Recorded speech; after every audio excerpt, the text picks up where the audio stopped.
Good evening, everyone. Thank you and welcome you for the UK educational webinar for international students and UK property predictions for 2024.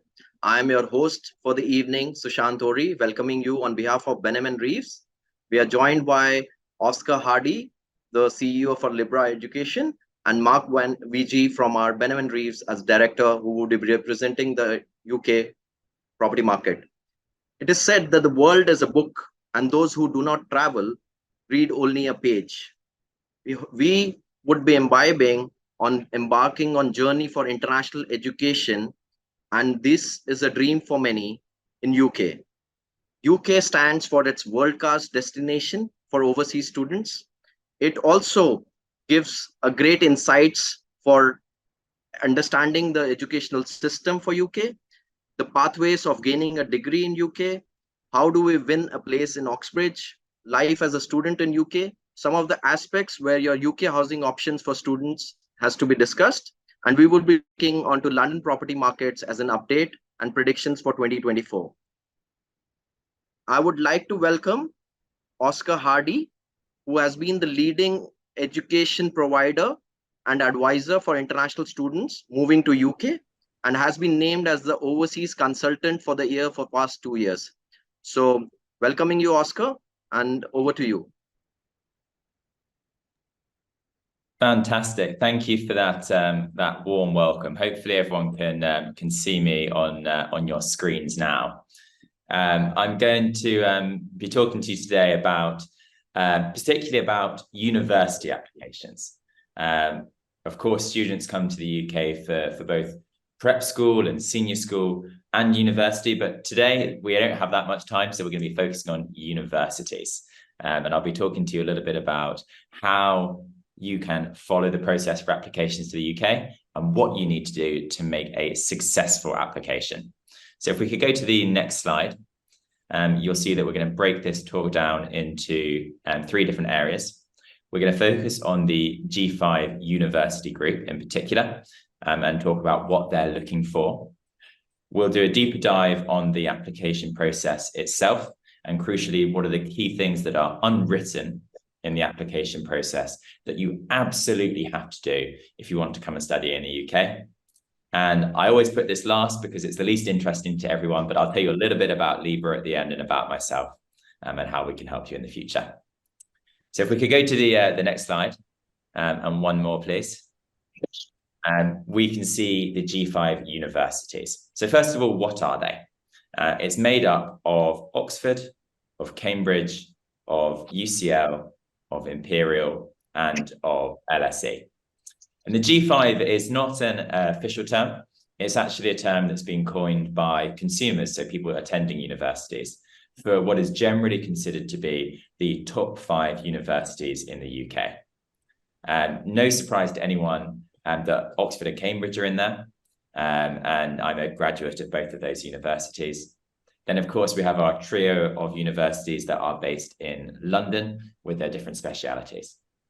Now, that's not to say that there aren't other brilliant universities in the UK. Of course there are, particularly for different subject specialties. But for the purpose of this talk today, I'm going to be focusing on these 5 universities, because at least in my organization, this is where the vast majority of our students are looking to apply for. So if we go to the next slide, we will see an outline of some of the expectations of these universities. And if you look at the top line in brown, you'll see what it is those universities are looking for undergraduate applications. Now, firstly, for Oxford and for Cambridge, for those universities, if you're studying the A-levels, they will either be looking for a minimum of 3 A's at A-level, or 1 A star and 2 A's. Now, it's worth bearing in mind at this point that that is the minimum entry requirement for both of those universities. In reality, the actual entry requirements are quite a lot higher than that. The average successful applicant for science at Cambridge last year had 3 A stars and 1 A. So although the entry requirements itself might be 3 A's or 1 A star and 2 A's, the average successful case is getting a lot more than that. You'll see there also highlighted IELTS 7.0. So for those of you that aren't aware, IELTS is an English examination that all students that don't have English as a first language need to study and sit before they join. So you'll need to get for Cambridge or for Oxford 7.0, or in some cases 7.5. At UCL, at Imperial and at LSE, the requirements are a little bit lower in general, typically 3 A's, with the average successful case achieving 1 A star and 2 A's. So it makes it a little bit more achievable. I hesitate to call UCL a backup choice, but for many of the students I work with, that's our minimum expectation. And although these are really lofty goals, if we follow the right process, it's absolutely achievable. So if we go to the next slide. Most of these universities will offer a wide variety of subjects, but I just want to give a brief clarification on what they're best known for. At the University of Oxford, they have more of a focus on the social sciences. So that might be philosophy, politics, and economics. It could be geography, particularly on the human side. It could be history, any of those social sciences. Cambridge, on the other hand, is more famous for its scientific focus. And actually, no matter which subject you're studying, it will always have a bit of a mathematical element to it, if possible. So, for example, economics at Cambridge is much more maths focused than economics at Oxford. And this is important to know when you're planning out your own application. UCL is a bit of a master of all trades. They have strengths in more or less all subjects, but are particularly famous for their planning, their urban departments, and their architecture departments. UCL Bartlett School of Architecture and Planning is on a parity with any architecture school in the world. At Imperial, you are really focused on the sciences. They don't offer subjects like economics. Whereas at LSE, you guessed it, they're focused on economics and they don't have the science subjects. So if we could go to the next slide. And we're going to look briefly now at the application process. Now, there's 2 different things happening on this slide. The top half is for those students who are looking to apply to start in September 2024. So if you're looking to go to university next year, focus on the top half of this slide. And also know that there's a little bit of time pressure at the moment. The deadline for undergraduate applications is in January for everyone apart from Oxbridge. So for us today, UCL, LSE, and Imperial. However, experience tells us that if you apply after Christmas, your chances of success are significantly lower. According to data available through UCAS, for an application that's submitted before Christmas, admission staff at the universities will spend between 2 and 5 minutes reviewing the application. Any application submitted after Christmas will only be reviewed for 30 seconds on average. So all of that hard work that you put in, if you submit it after Christmas, is only going to be looked at for 30 seconds before a decision is made. So if you are looking at going to university next year, the first priority is to get an application in before the 20th of December. And when you submit that application, you will need to submit a personal statement, which is 1 A4 of typed writing. It's 4,000 characters in total, explaining what you've achieved already, what you hope to achieve at university, and why they should choose you. And it's your chance to really make yourself stand out over and above the grades that you hopefully are already predicted. Of course, on the application, you also submit those grades, a prediction of what grades you'll get at the end of your studies, a reference letter from the school, and if English isn't your first language, you can submit your IELTS grade. Now, if you don't have that already, I don't want you to worry. You can submit it later on. In fact, you have until about June or July 2024 to achieve that IELTS grade if you're studying university from next year. However, if you have it now, it's useful to include it. If you're going for G5, there's a good chance you'll have interviews.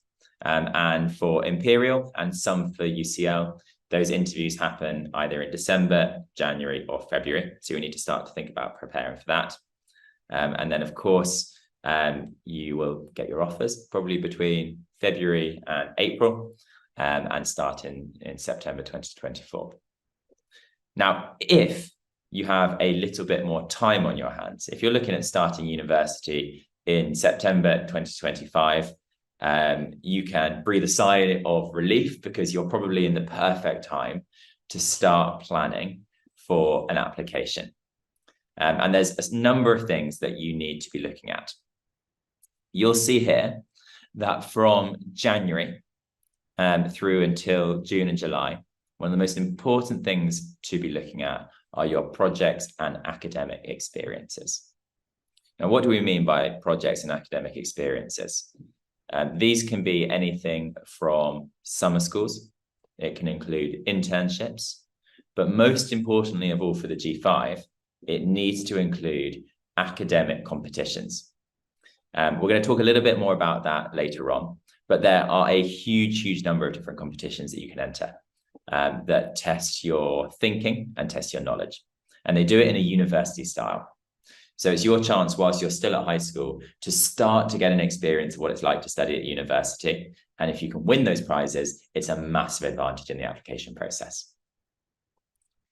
From March through to October, we start to focus on admissions test preparation. So if you are applying for any sort of mathematical subject, a science subject, a social science, you'll have to do an admissions test. And so we have a 6-month window to prepare for that. At the same time, we'll be looking at preparing you for interviews, and we dovetail that. So preparation for the admissions test also supports your preparation for the interview. And then over the summer, from June until September, is when we pull the whole applications together, particularly looking at the personal statement. If we could go to the next slide. And apologies, I know this is a whistle-stop tour. But if we perhaps go to the next slide again. Because I want to update you on something that you may already be aware of, and that's that the application process for universities in the UK is changing. Personal statements are being...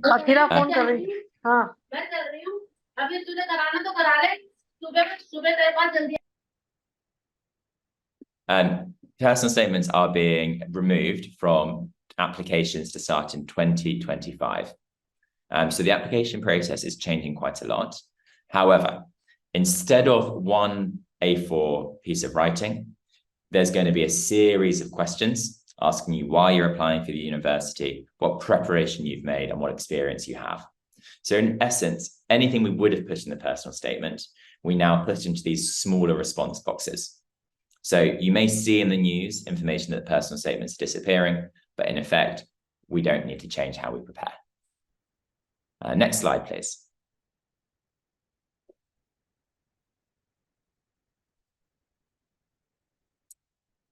I mentioned projects and achievements earlier, and these are some that I think are really worth knowing about. The John Locke is probably the most famous of these. It's an essay prize that launches in January. So the new questions are going to be available very, very soon. And the deadline is in June. So you have about 5 months to work on those essays. Each essay needs to respond to a question. And for all of these competitions, you will need to decide your own reading list, your own approach to the question, reference it in university style, and write about 2,000 words responding to the question. Now, if you want to do well in the application process, you have to be entering at least 2 of these competitions, and you have to be winning a prize. It's really, really important. Next slide, please. We talked about entry tests. Depending on the university and the course you're applying for, there will be different entry tests that you need to sit, and you can see some of those appearing on your screen there. Now, there's going to be a couple of changes this year, which will be announced in January. Some of these entry tests are going to be discontinued. New ones are going to be introduced. But when you're choosing your subject that you're applying for, it's really important to think about the application process for that specific subject at your target university. For example, if you know that you are really strong in thinking skills, you probably will want to choose a subject that requests the TSA, the Thinking Skills Assessment, because if you're good at it, you want to show it off. Now, if you know that you're really good at speaking and reasoning, but not so good at written tests, you might want to avoid subjects that have an admissions test like these. So that thinking is really important right at the start of your application journey. Next slide, please. And of course, if you're looking towards Oxbridge or the G5, interviews have to be a key consideration for you. To put it into context, Cambridge interviews 70% of the people that apply to them. Oxford interview about 30%. And it's absolutely the hardest and most important part of the application process. What all universities are looking for in the interview is a test of your knowledge. So are you really familiar with the core content? And how do you use that knowledge? So can you apply it to situations that might feel unfamiliar to you? It's very, very difficult to prepare for. However, for each subject, we at Libra have developed a syllabus with the core knowledge that you need and the skills that you're going to need to be able to tackle those problems in different subjects. Next slide, please. So how can we help? If we go to the next slide, I would like to think that I bring a lot of personal experience to this as well. I have got experience through attending first Eton College on a full scholarship, then the University of Cambridge for my undergraduate in land economy, an accelerated MBA at the University of Oxford in between founding my business, and I'm now a school governor as well.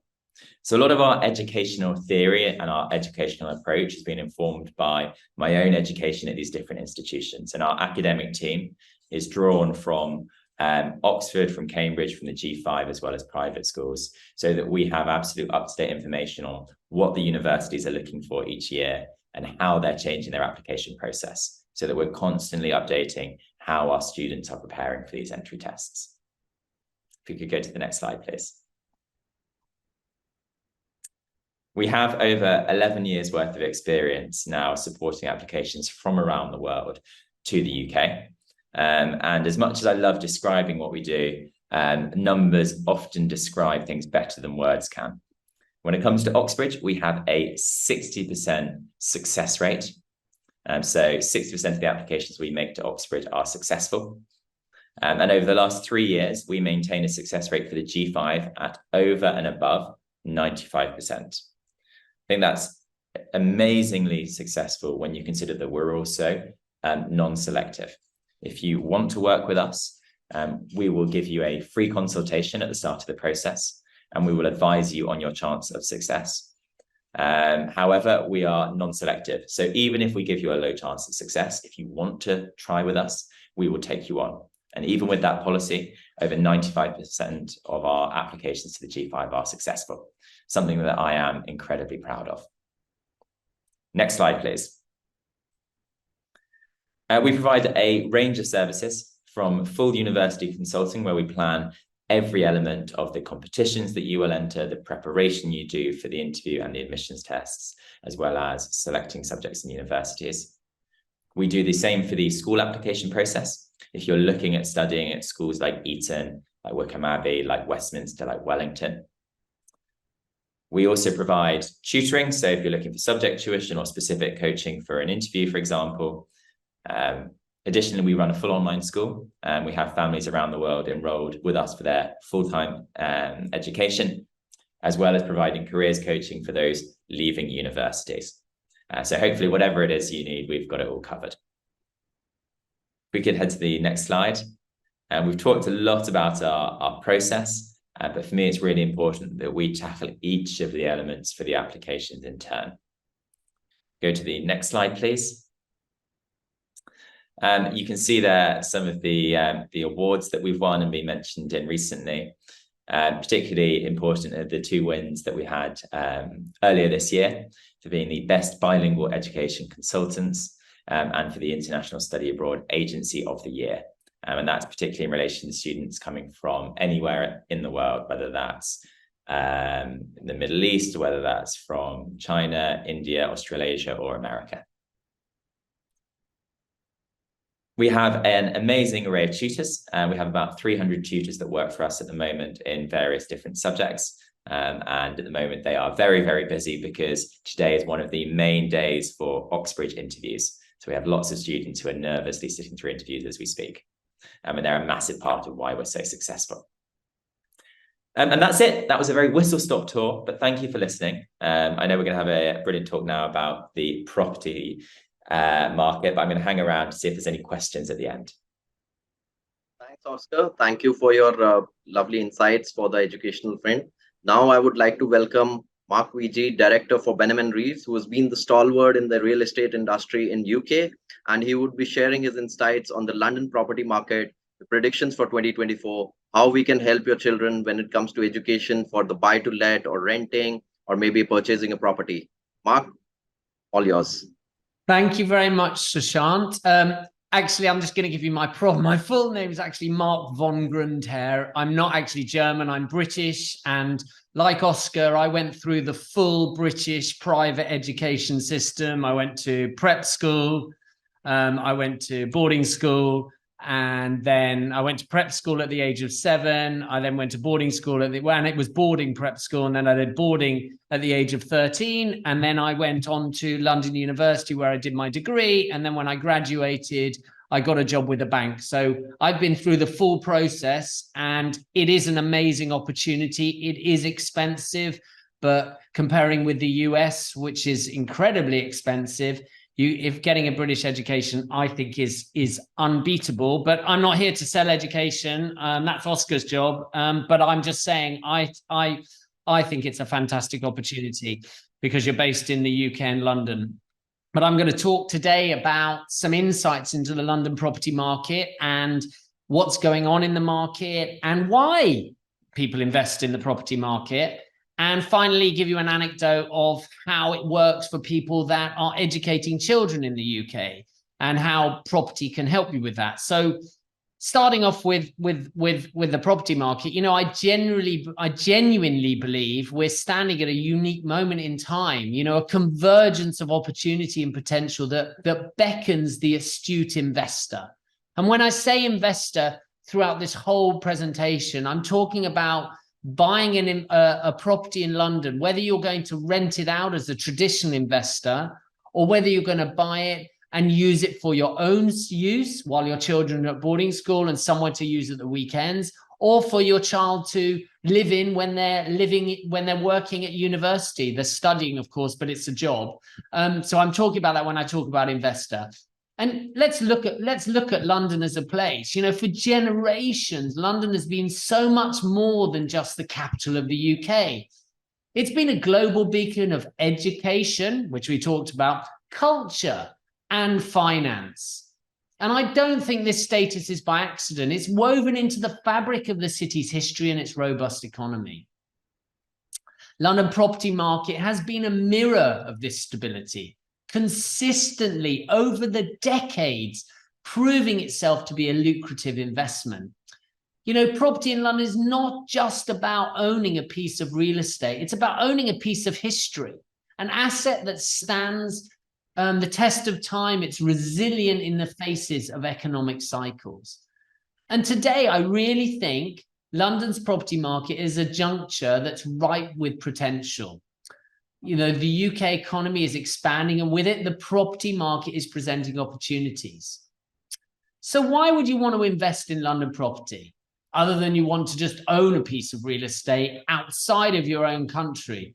Well, I think it lies in its enduring appeal and its resilience, as I said earlier. And throughout the years, London has genuinely weathered economic storms, political changes and uncertainties, and global uncertainties. Yet, it's remained a hub of innovation, commerce, creativity, and London and the UK as a whole attract people from all walks of life.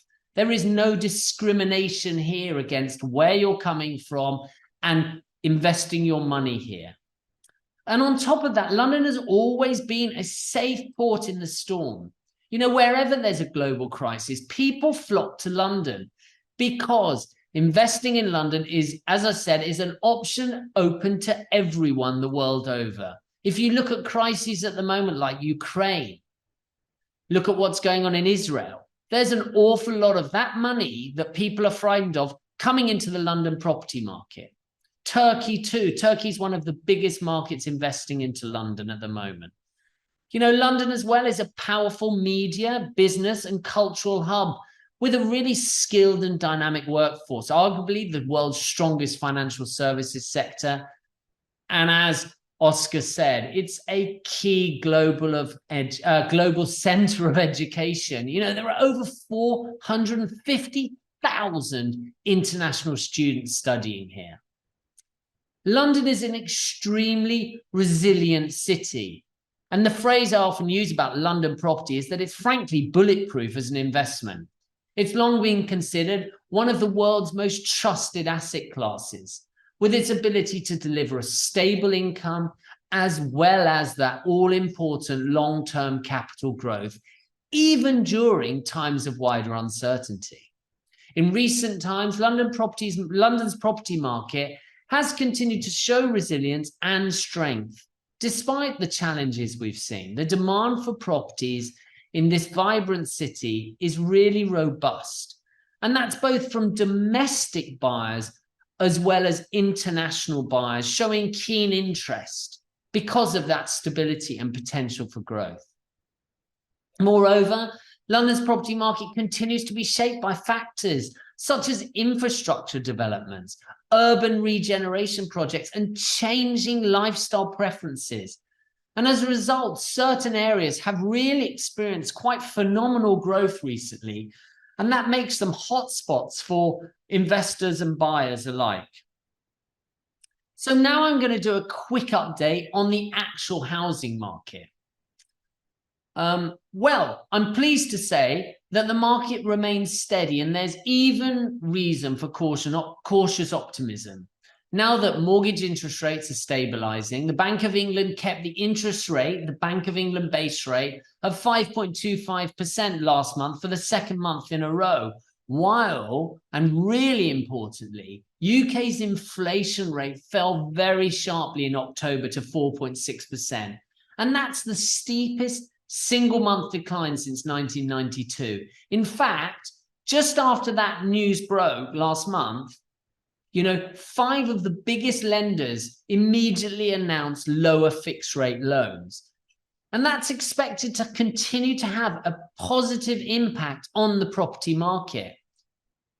You know, we're seeing that well-priced properties are attracting interest and domestic buyers are really back in the market, resuming their property searches as the economy, interest rates, and inflation stabilize.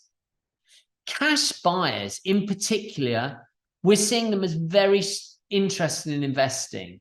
Interest rates, they obviously doesn't affect their buying decisions, and the current favorable exchange rates that you're seeing against sterling is making it far more significant.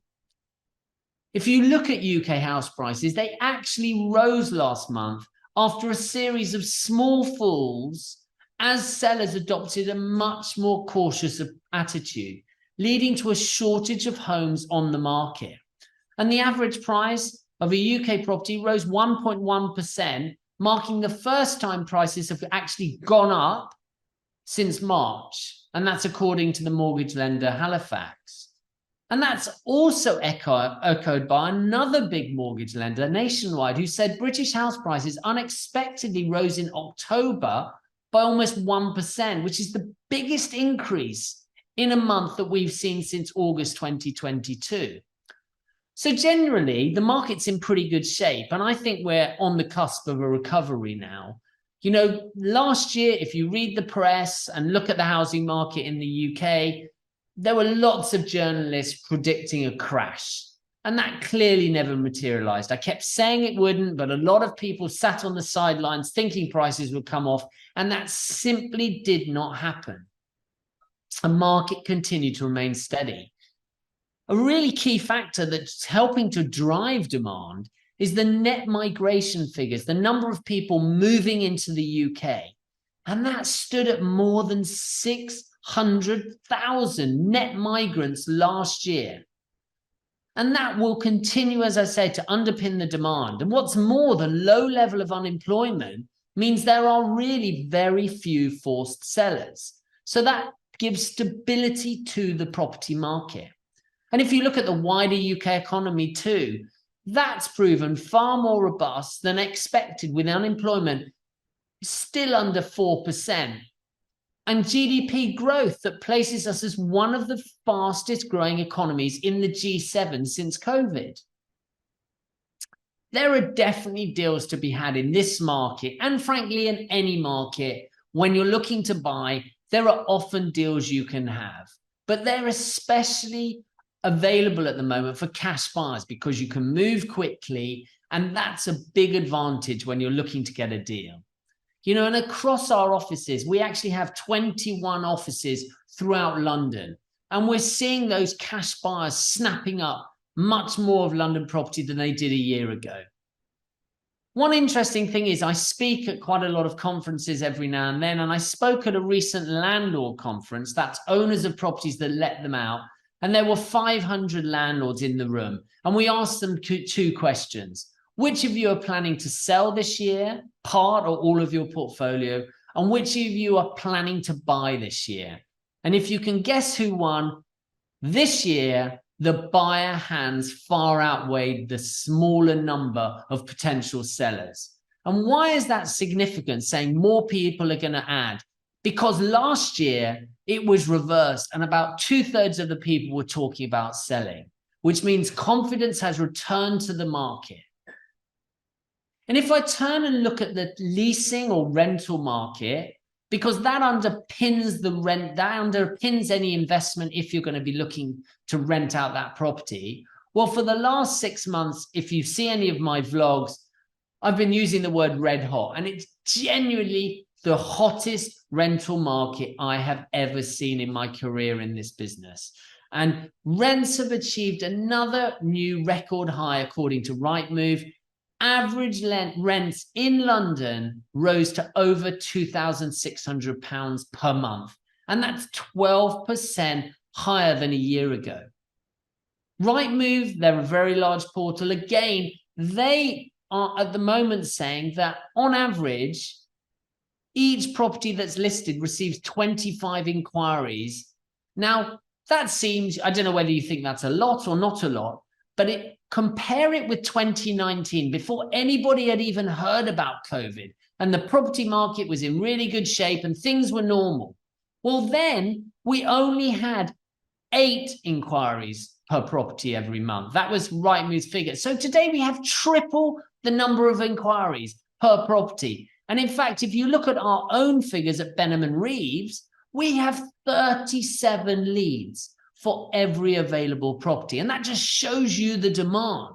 So actually, on the flip side of that, if you have a child coming to study in the UK and they're going to be at university and they're going to need to rent something, there's big competition.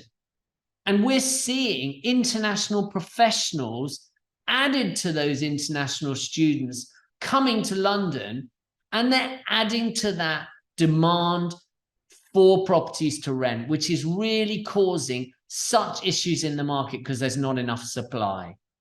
And every single one of the properties that we have attract multiple applicants, and most of them are letting immediately at the asking rent and sometimes even above it. You know, it's not unusual for us to receive 20 viewings for a property, or requests for 20 viewings for a property within the first 24 hours of it going live. And we're seeing properties rent before they even hit the market. And we have a list in some developments where people are saying, the first flat comes up, I want to take it. You know, we had a student recently, and this is not to frighten you because we're here to help you, but we had a student recently who was going to Imperial College, and his course started in October, and he moved in to the flat he selected last week. 6 weeks he had to stay in serviced accommodation to get his property. Such was the demand, and he wanted a specific property. Now, there's a backdrop for why the market is so hot at the moment. And number one is reversal of working from home. We all remember back in COVID, loads of people were working from home and people wanted more space, so they moved outside London. Now, large companies, and a number of them are saying, we don't want any working from home. And that includes Google, Citibank, Goldman Sachs for some of those companies that have said that. These people, therefore, have to be in the office 5 days a week. And therefore, the commuting on the trains, which is not cheap, and the journey time is making them come back in. And if they bought outside London, they're renting in London. So you've got all those people renting. You've got international students, which year on year, we have more international students, and there's not enough halls of residence for them or student accommodation. They're renting. And the last thing is the cost of borrowing, which has gone up so much. And that's for domestic buyers. First-time buyers cannot afford to buy. And so the age of first-time buyers are going up.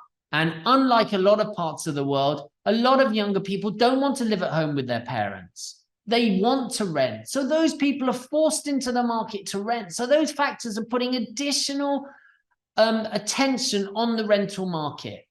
That's a really challenging situation for young professionals, but it's great news for investors and landlords alike. And to navigate this market successfully, it's crucial to arm yourself with as much knowledge that you can get, conduct thorough research, understand different neighborhoods of London. We have 32 different neighborhoods in London, and you need to, 32 different boroughs in London, and you need to understand where you want to live and where you want to buy. And then also look at the potential for growth in those areas. And then the most important is work with somebody reputable, a reputable agent who knows the market inside out. And it's vital also that you have everything in place so that when you decide to buy, once you've got the education sorted, if you then want to buy, that you have everything in place. When you find the right opportunity, you're ready. And if you're buying as an investment, the key thing to think about when you're buying, if you're going to be letting out at some point, and it's not just for your child or your own use, is think about who you're going to be renting it to, because it's going to be their home. What are the things they're going to want? What are they going to be willing to pay for it? And so we survey a lot of our tenants regularly, and we look at what do London tenants want today. And our most recent one, we asked 15,000 tenants to answer these questions. And some things never change. Obviously, location is key. But within certain locations, it's important to be close to transport links.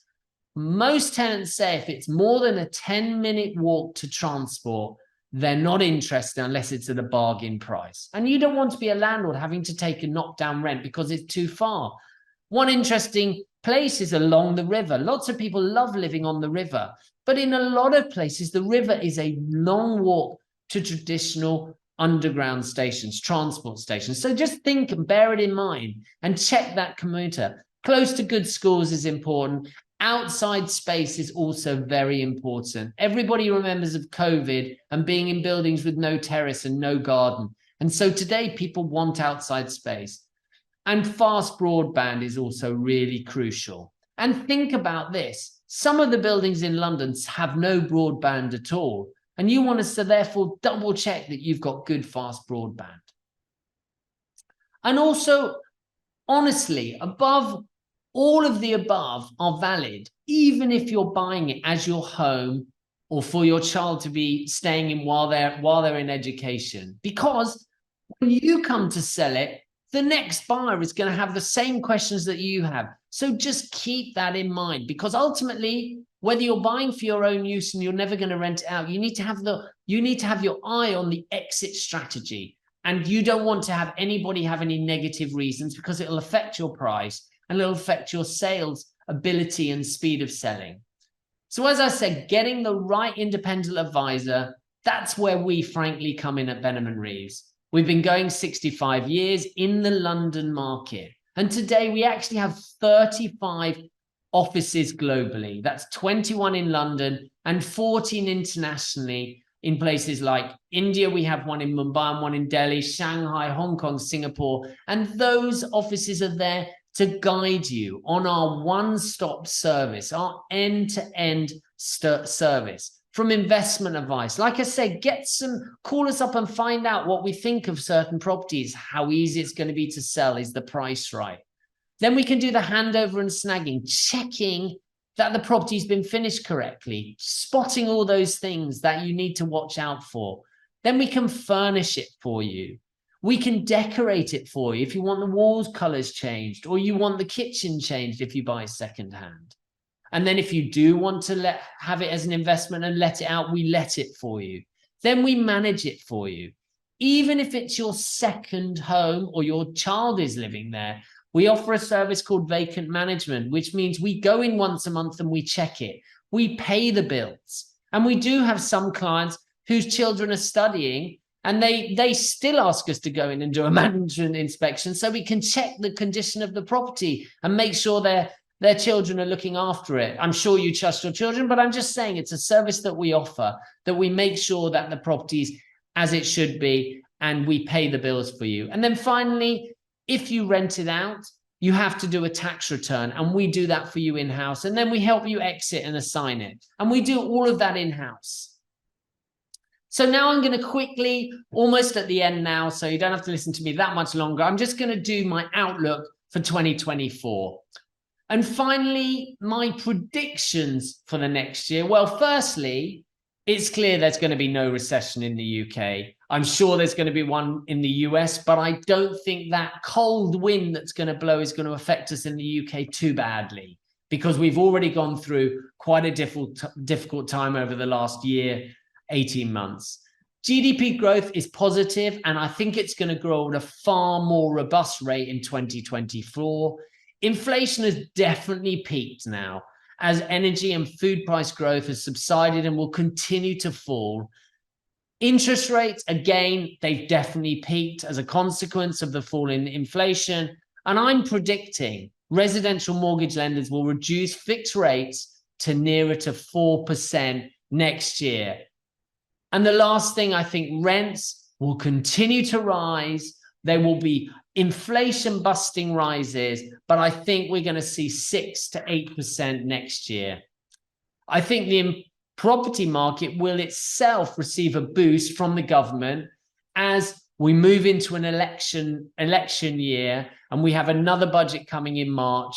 And I think they'll announce some promises and optimism to the British public to try and get votes, which is what every government does, as we approach that general election, which I think the general election is likely to be in October, November next year. And I think with all of what I've said, we're going to return to a seller's market very quickly again, meaning prices will rise, because right now we're in a buyer's market, and this is a good time to be buying. But look, I know that venturing into a property market overseas, a foreign property market, it is quite daunting, just as it is sending your kids to university or school or boarding school or prep school in the UK. But that's why Oscar's here to help you on the education side, and we're here, frankly, to be a trusted partner on this journey. As I said, we've been going 65 years in the London property market. We're director-led. Myself and my partner, who own benham&reeves, are on the end of the phone. My mobile number's on the card. You can call us and ask us any questions, and we're here to help. And I'm going to leave you with a final real-life story about buying a property for education. I said at the beginning I'd talk about that, and here's a real-life story. So, as I said, the reason we do these talks with education, with an education provider like Oscar, is because a lot of people who are sending their kids to school and university in the UK, they buy a property in the UK, in order that they either rent it out to generate income in sterling, and then down the road, they have a place for you yourself or the child to stay in while they're at university. And then they have something to sell or keep as an asset outside of your own country. And so you have an asset in a legal jurisdiction, which is very solid and a good investment. So the story I have is about a Malaysian family that we assisted a long time ago. They bought, well, not that long ago, it was about 12 years ago. They bought a property while their son was at boarding school. We rented it for them for the whole time that he was boarding. And that actually gave them income to part pay his school fees. So they didn't have to worry about the currency and they didn't have to worry about exchange rates. That money went into their UK bank account and they used it for some of the boarding school fees. Then the son went on, lucky for them or unlucky for them if you like it, or went on to train as a doctor. He was in student accommodation because the father was adamant he should meet friends at university, and he lived for 2 years in halls, and we continued renting the flat for this time. And then the last 3 years of his degree, he moved into the flat and it was his home. Finally, when he graduated, he returned to Malaysia, and he's actually a surgeon now. And we rented that property for another 2.5 years. So all in all, they actually owned that flat for just over 10 years.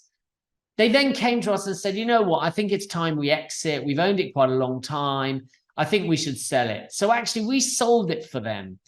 And wait for this, the capital gain that they made, forget about the income that they'd received that helped pay boarding fees and help pay, living costs, that covered the entire cost. The capital gain covered the entire cost of that schooling in the UK. The boarding school, the university fees, and he obviously they had the income as well. And so that UK education for their son literally cost them nothing. Now, I can't guarantee you're going to get that again, but it's pretty compelling. For them, it was compelling. And the funny story always goes that his wife always says to the husband, you see, we should have bought 2 properties. But the reality is they paid nothing for a UK education that ended their son with a doctor, and he's quite a well-known surgeon now. But it just gives you an idea and a flavor of why London property is such a good investment. So I hope that if you do send your son or your daughter to the UK to be educated, this shows you why an investment in London property at the same time, is something you should seriously consider. Thank you very much. Back to you, Sushant. Thank you. Thank you, Mark. That was great, valuable insights, and absolutely amazing to give the live example to put it forward to our audience. I would like to take a few of the questions which have been coming live to us. There are a lot of them, but since there are a couple of them, I will redirect to each of them. Oscar, there has been a candidate who's asking for the scholarships for international students. What has been the last apply date, and what are the opportunities, and what is the cutout dates generally for the UK universities? So if you can throw some light on that, thanks. Yeah, absolutely. There are a range of different scholarships available at different universities. A really good example of this is Oxford and Cambridge. Cambridge is not amazing at scholarships for international students. They don't have a lot to offer. In comparison, Oxford has a brilliant page on their website with 2 or 3 different scholarships available for students from around the world, applicable for all different subjects. So the first piece of advice I would give is, when you're selecting your universities, look at the different scholarships that are available at the different universities, because it's not like there's one government-led policy that's applicable to all the different institutions. There's also, especially if we look outside the G5 at other really good universities like the University of Manchester, they have a lot of scholarships that are specific for different subjects. So again, if this is something that's factoring into your consideration when you're making the decision about which subjects to study, you should be also looking at the various different subject-specific scholarships that are on offer. So check out the university websites. They have really good information on it. If you go onto any of the official university websites and search for their scholarships and bursaries, you'll be able to see what's available there. In terms of timelines, with all of these things, it's important to get organized as early as possible.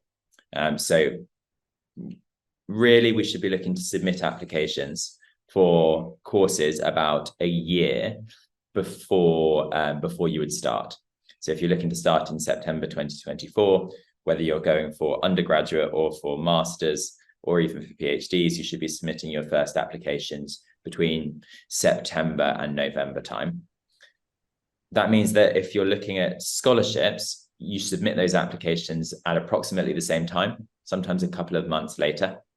But you need to be thinking about that from 2 years before you start, because to build a good application takes a year. You submit that application a year before you start, and you need to be thinking about scholarships at the very beginning part of this process. And we have numerous students that we've supported over the years, whether it's at schools or whether it's at universities, all the way up to PhD level, that have been looking for funding and for scholarship options. And the message is always the same. If this is important, then you need to plan seriously early. And you need to make sure that you're being strategic about which universities and which courses you apply for. Because for some courses at some universities, there are no scholarships available, whereas at others, there's a lot on offer. Right. Thank you very much on that. There's a candidates, parents are asking, one of the questions are, what are the visa guidelines and deadlines, and how easy is it for students to get through the visa, because visa process can be quite complicated. So if you can guide it through. Yes, and visas are a really hot topic at the moment, because the UK government has just announced a series of changes when it comes to visas in the UK. And as Mark mentioned, we have an election coming up next year. Lots of that visa discussion is centered around the upcoming elections, and the government sending out messages about the kind of government that they want to be.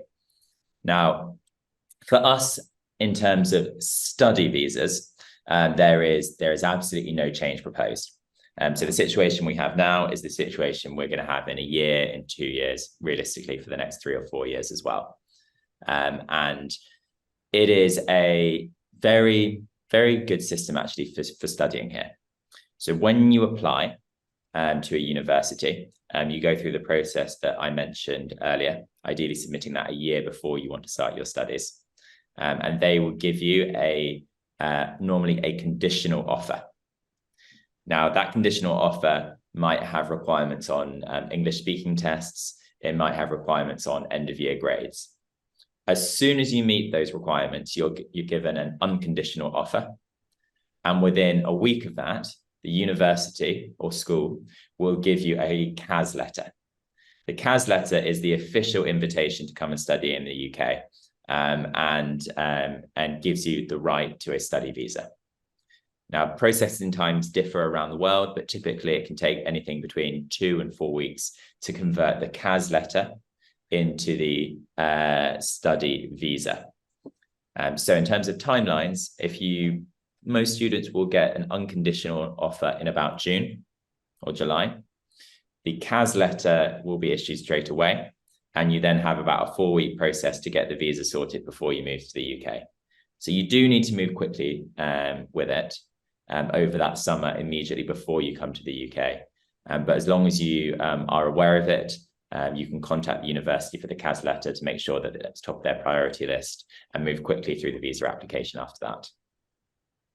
Absolutely brilliant. No wonder the summer is always hot with the application. So that's the case to be. So there's a question for you, Mark, which has come from one of the Commonwealth countries, that is India. We are not a UK citizen. Can you guide that? Can we purchase a property without having UK citizenship? And is it possible? How easy is it to purchase a property? That's a really interesting question. Yeah, 100%. I did say in my talk that, that UK is open to everybody, so anybody can buy. It doesn't matter where you're a citizen and whether you're a UK citizen or not a UK citizen, it doesn't matter. Everybody can buy, and your name goes down on the title. Nobody can steal it from you. It's really fixed. Our legal system is very strong, as everybody knows. So 100%, whether you're an Indian national or a China national or an Australian, it doesn't matter. Anybody can buy. How easy is it? It's very easy. If you're paying cash, you just instruct a lawyer. They do the searches and check it's okay. You pay the money, and it's pretty simple. If you're getting a mortgage, the mortgage company will do other checks for you. And again, whether you're a UK citizen, a UK resident, or a non-UK resident or non-UK citizen, you can still get mortgages. The rates vary a little bit. It's slightly cheaper for a UK resident, but actually if you're buying for investment, the rates are actually not that different. So at the moment, it's just sub 5%, 5-ish% is where it is. I'm predicting it will come down to 4-ish, but it's about 5, and it doesn't affect you. The rates don't matter. So there's no restriction on anybody borrowing money and buying a property, and it's easy. And you have, remember, the thing is, like lots of people don't understand, you have a lawyer here protecting you. One acts for the seller and he protects the seller, and one acts for you as the buyer to make sure that you own that property and they've checked everything and there's no problems with planning. This is not like parts of the world. A client asked me the other day that they own in China, and he bought on the 4th floor, and the developer only had planning up to the 3rd floor, and at 4th floor and above have just been lopped off, and they've lost all that money because the developer's vanished. That can't happen in the UK. What you buy is what you get, and it's confirmed. And if you buy from a big developer, your money's protected anyway if you're buying off plan. So there's no restrictions at all. Amazing. That's the kind of secure market what we are looking at into UK. There's another question which is redirected to you, Mark. There's a user who was facing a lot of problems in terms of finding for his daughter a rental property. So how does benham&reeves handle rental demand in the market, and how smooth can it be? So it is very challenging. I think you should have got the impression from what I was saying. It is really difficult at the moment. And it is not a matter of money. Clearly, you need to pay a proper rent. It's about moving quickly. I always say that, moving as quickly as you can, doing your legwork. So what I mean by that is, don't be so fixed on a specific type of property. If you're looking for 2 bedrooms, look for 2 bedrooms in an area, but go a little bit outside of that exact place you want to be, because it gives you more options. There is not a lot available, and you need to be out there looking. You need to make sure that you can move quickly. Get all your references. If you're renting something for your child and they're a student, then the references are worthless. They don't mean anything, because a landlord won't care if they're a student. They don't mind about that. They want to know the money's to be paid in advance. So generally speaking, if it's an international student coming from India, we would expect the full year's rent paid in advance. If you can't afford to pay it up front, or you really don't want to, you need to have a UK guarantor. And that's that little bit more difficult for a landlord, because there's another step in the process. So I always say to our people that ask me, a lot of our clients ask me, what's the best way? I say, be flexible with your move date. So if you're looking now and they say there's something available on Tuesday, just take it and move in. Pay a bit of rent for a couple of weeks. Because if you don't, and you push and say, well, I don't want to start for another 3 weeks, they'll rent to somebody else. Number 1 is that. Number 2, make sure the money's ready. Don't start negotiating, agree a deal and start saying, oh, I can't pay a year in advance. Can I send a quarter? Can I pay? They'll just rent to somebody else. So have the money ready, or a guarantor set up. If you're going to have a guarantor, it's a UK guarantor, and they're going to need to be fully referenced. And number 3, it's on the term. If you know your child is going to be there for a year or for 2 years, then try and tie in that length of term, so that's interesting for a landlord. Longer term tenancies is interesting. And other than that, the process is very protective of tenants. You won't have a problem where you get kicked out, or they come in and start, checking things too much and causing problems for you, or putting the rent up. It's very, very regular in the UK, but there's no point ringing me and saying, Mark, help me get my son a flat. I can't. I genuinely can't. I don't have it. If we have it, you have as much chance as anybody else. As I said, if you follow those bits of advice I've got, that's the only way. But as I said, if your son's going to Imperial, or your daughter's going to Imperial, if your child's going to Imperial, you don't need to be on the same street as Imperial. right? And that's why this student I just said, who rented, who just moved in, he wanted to be opposite Imperial in a building which is directly opposite. There were only 30 flats in there, and this one didn't come up till December, so he had to wait because that's what he wanted. And I'm saying if he'd have gone in some of the side streets, which is walking, he'd have got more options. So be flexible, and that way you'll get something. Fair enough. That's a very valuable advice, and that's where a lot of users obviously miss out on the rental opportunities in the market. There are a lot of questions coming in, but I'll take the last one for you, Oscar. There is a guideline for a post-study visas for education. Can you show some light that how is it easy to get the post-study visa post the education in UK, and how is it important? Yeah, brilliant question, because it is amazingly easy and vitally important. So this was a policy that was around in from about 2000 to about 2013. I was then brought back about 4 years ago. And as soon as it was brought back like that, the number of inquiries that we had from students who wanted to come and study in the UK, because they now had a viable route to live and work long term in the UK, shot through the roof. And it's something that lots of our competitor markets, so Australia used to have really good visa terms. They now are less favorable. The US is obviously very difficult to get a visa to work there. So compared to those two markets that people are often weighing up in between, the post-study work visa makes the UK one of the most attractive places to study because it gives you this route to employment and building a life here afterwards. So how it works, if you study an undergraduate or a master's degree in the UK, you have first of all, you have the right to work whilst you're studying. You can do up to 20 hours a week of paid work whilst you're studying. So that can either be to gain experience that will help you land a job later on, or it can be to help fund your studies or fund your spending whilst you're here. So first of all, you're already setting yourself up for success with work whilst you're a student. Then when you graduate, you have an automatic right to the post-study work visa. I have never come across a student who has been denied that, because you have a guaranteed right to the visa. If you graduate in the summer, so you graduate in June or July, the typical time to take up that post-study visa is in the following January. And then you have 2 years. Now, on that visa, you get the right to remain in the UK. You get the right to work in the UK. You also get the right to do nothing in the UK. It's completely your choice what you do. And that gives graduates a lot of flexibility, so they don't have to rush and find the first job because they need sponsorship. They can take their time and choose the right opportunity. It's also brilliant because you don't need sponsorship from the companies. You know, some companies are wary about sponsoring visas because they think it might be difficult and complex. Actually, it's incredibly easy. But they don't have to sponsor you if you're on the post-study work visa.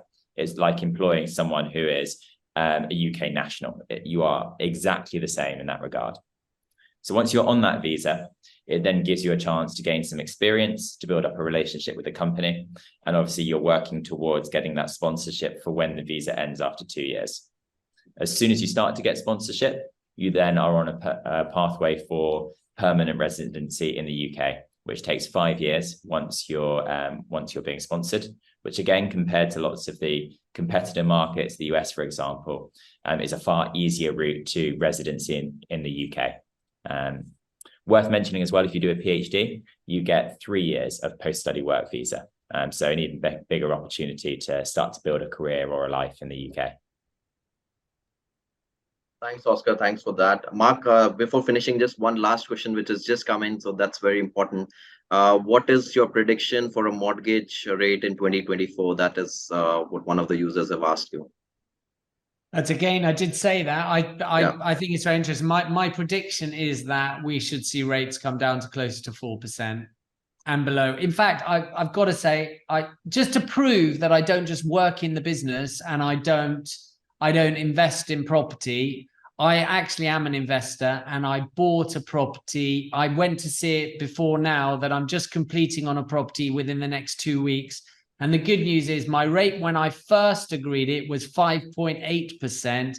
And actually, I heard day before yesterday that the same lender has dropped the rate to 5.27%. Now that's quite interesting, and seeing that rates are coming off. So yes, rates are a bit high, but I'm a UK resident and I'm paying over 5%. And with yields at the moment, you can get north of, you can get a yield of 6% at the moment. And if you're getting 6% and you're only borrowing, I personally would never borrow more than 65%. And this one, I'm borrowing 60%. That means with service charges, which I always reckon, depending on where your flat is, I've still got positive cash flow, which will mean it will wash its face. I don't have to think about it, and it will sit there for long term. So I think rates are going to come off. I don't think we'll see big drops in the Bank of England rate, but we're seeing rates on the market starting to come off now, which is really positive. But, let's see if the government do something exciting for the election, we might see it come off. And one other thing I like to say is, because I do see a lot of people in these meetings, in these webinars, ask about buying in a company name. You do not have to buy in a company name. You can buy in a personal name, yourself, your partner, in your kids' names. If your child is over 18, you can put it in their names, which is good for tax planning, or you can buy it in a company name. But if you buy it in a company name, unfortunately, we have some taxes against that, and you're going to use it, or your child is going to stay in it. There is a tax which you have to pay. So if you're buying one property, first property in the UK, just buy it in your own names. We have full tax advice we can give you, but you can buy it in personal names. Sorry, that's answering two questions, but I think it's important because people often ask about companies. Absolutely brilliant. That is what it is. So thank you so much, Mark, and thank you so much, Oscar, for a lovely session and giving great insights to our users. And hopefully the benefits of studying abroad are endless. And hopefully this session made it absolutely productive for all of you. Thank you so much. Thank you.